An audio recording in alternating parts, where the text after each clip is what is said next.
బుల్లితెర సీరియల్ నటి మహేశ్వరి తెలుగు బుల్లితెర ఆడియన్స్ కు సుపరిచితం. ఈమె గురించి బుల్లితెర ప్రేక్షకులకు పెద్దగా పరిచయం అవసరం లేదు.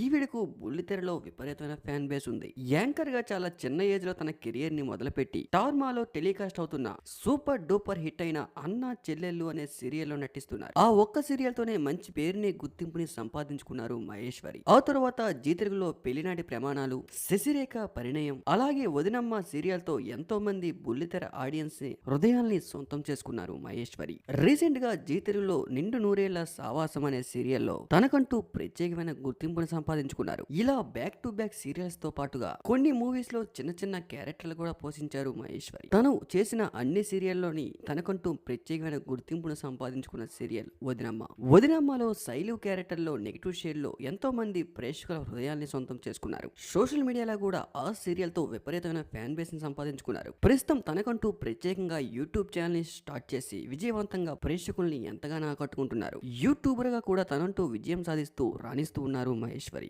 రీసెంట్ గా ఏప్రిల్ 23 హనుమాన్ జయంతి రోజు తను పండంటి రెండో బిడ్డకు జన్మనిచ్చారు. ఈ విషయం చాలా మంది బుల్లితెర ఆడియన్స్ కి ఇప్పటికే తెలిసి ఉంటుంది. ఈ విషయాన్ని రీసెంట్ గా మహేశ్వరి దంపతులు సోషల్ మీడియా వేదికగా తనకు బేబీ పుట్టిన విషయాన్ని ప్రేక్షకులతో పంచుకున్నారు. వాళ్ళ ముద్దుల బేబీ ఫోటోని షేర్ చేస్తూ గుడ్ న్యూస్ ని షేర్ చేస్తున్నామంటూ ఎంతో ఆనందంగా సోషల్ మీడియా ప్రేక్షకులతో తన హ్యాపీనెస్ ని పంచుకున్నారు మహేశ్వరి. ప్రెగ్నెన్సీ టైంలో కొన్ని పొరపాట్లు జరిగాయని, అలాంటి పొరపాట్లు మీరు చేయొద్దంటూ ప్రేక్షకులకి చిన్న మెసేజ్ కూడా ఇచ్చారు.